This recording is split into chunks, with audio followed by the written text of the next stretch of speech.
city that was ruled by Mehmene Banu. Mehmene Banu had a beautiful sister named Shirin, who was 15 at the time. One day he decided to build a palace for his sister. He chose strong and talented men from the village. For the decoration of the palace, Mehmene Banu asked Farhat and his father to do this job. One day, while visiting the palace, Shirin met Farhat. It was love at first sight. Shirin was now in love with Farhat, and Farhat was in love with Shirin. After the decorations of the palace were done and many days with Shirin had passed, Farhat decided to confront the Sultan about marriage with Shirin.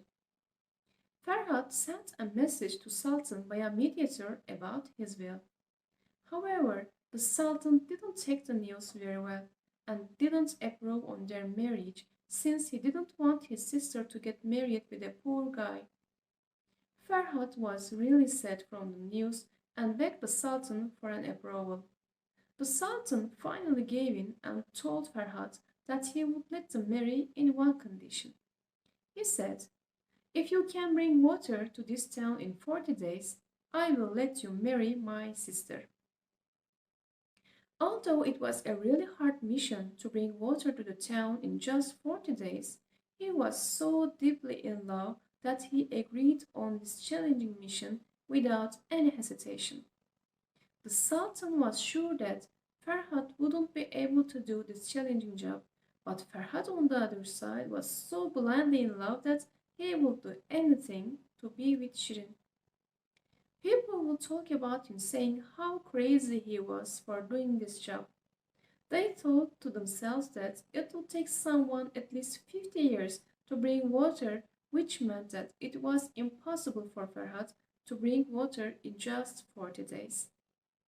Farhat started working day and night with only getting a little bit of sleep so he can be with Shirin.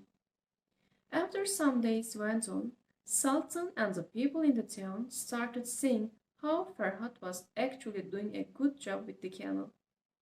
Sultan got worried and slowly started seeing that Farhat wasn't failing this test. As time went on, the Sultan also realized that Farhat didn't want to get married to Shirin for money or being known as someone wealthy. He was doing this for his love towards Shirin. Until this time, the Sultan had no idea that Shirin was also in love with Farhat. When Sultan found out about this, he wasn't happy and started making a plan.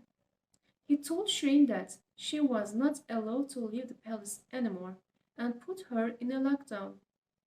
He then started spreading a rumor telling the people in the town that Shirin, his sister, was dead. On the other side, on the 39th day of building the canal, Farhat was already done. He was extremely happy that he was finally going to be able to marry his Shirin. Right at the exact same day, he heard about the rumors about Shirin being dead. Farhat was in pure sadness. He thought to himself, "Why would I want to live when my other half is dead? What is the point of living?" His legs couldn't hold on anymore from his sadness and he fell off the cliff. After hearing that Farhat was dead, the Sultan didn't find a reason to keep Shirin in the palace and let her out. The first place that Shirin visited was the place that Farhat was working, hoping to see him there. But sadly, the only thing she saw when she arrived was Farhat laying down in an unconscious way.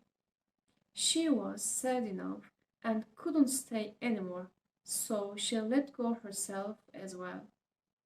While they couldn't meet when they were alive, their dead bodies met in the same point. It is said that every year in the spring, one red and one white rosebuds grow between their graves. However, one black bush prevents those roses from meeting each other.